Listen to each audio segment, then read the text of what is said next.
Assalamualaikum warahmatullahi wabarakatuh. Perkenalkan, nama saya Aris Paresa dengan NIM 112010009 D3 Keperawatan tingkat 2 semester 4. Di sini saya akan mempresentasikan tentang konsep Occupational Health Nursing atau HIPERCAS yang bertujuan untuk memenuhi tugas mata kuliah keperawatan komunitas 2. Baik, adapun definisinya, yaitu perawatan kesehatan kerja atau Occupational Health Nursing adalah cabang khusus dari keperawatan komunitas yang merupakan aplikasi dari konsep dan framework dari berbagai disiplin ilmu, keperawatan, kedokteran, kesehatan masyarakat, ilmu sosial, dan perilaku, prinsip-prinsip manajemen. Adapun tujuan penerapan.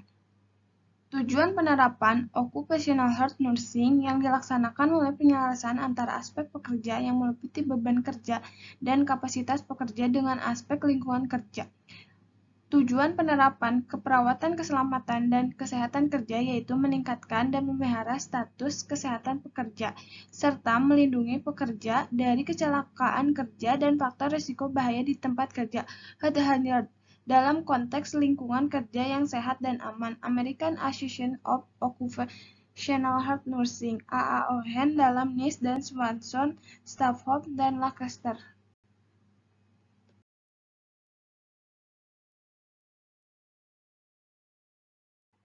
Adapun peran dan fungsi perawat dalam Occupational Health Nursing.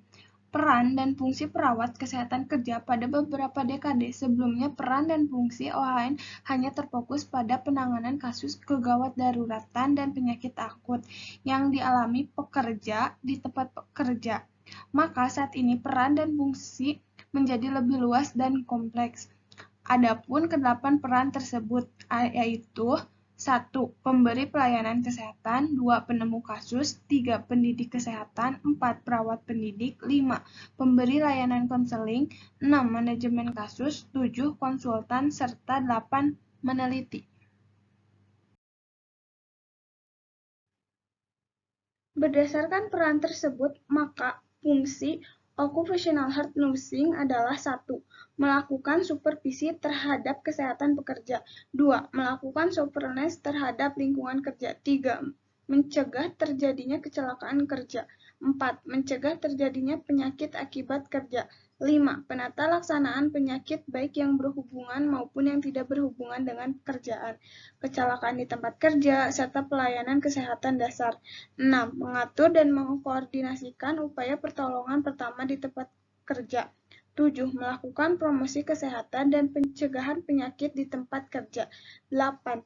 Melakukan konseling untuk pekerja. 9. Melakukan upaya rehabilitasi untuk pekerja yang kembali bekerja setelah mengalami kecelakaan atau dirawat di rumah sakit.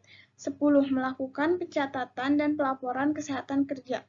11. Melakukan penata laksanaan terhadap manajemen pelayanan kesehatan kerja, termasuk menetapkan perencanaan, pengembangan kebijakan, pendanaan, staffing, dan 12. Melakukan tugas administrasi di unit kesehatan atau klinik kesehatan yang tersedia, serta melakukan riset keperawatan kesehatan kerja.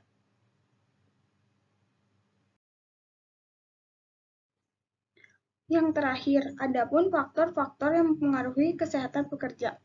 Yang pertama, pekerja host. Pekerja merupakan host pada populasi pekerja. Host memiliki karakteristik yang berhubungan dengan meningkatkannya resiko untuk terpapar heart hazard di tempat kerja. Karakteristik tersebut meliputi 1. Usia, 2. Jenis kelamin, 3. Memiliki atau tidak memiliki penyakit kronis, 4. Aktivitas di tempat kerja, 5. Status imunologi, 6. Etnik, dan 7. Gaya hidup. Yang kedua, faktor risiko bahaya di tempat kerja berupa faktor kimia, fisika, biologi, dan environmental dan psikolog. Terdapat pada hampir semua bentuk institusi kerja. Dan yang ketiga, faktor lingkungan. Faktor lingkungan adalah faktor-faktor yang mempengaruhi interaksi antara host dan agen dan dapat menjadi mediasi antara host dan agen. Lingkungan digolongkan menjadi fisik dan psikologis. Lingkungan fisik berupa panas, bau, ventilasi yang mempengaruhi interaksi host dan agen.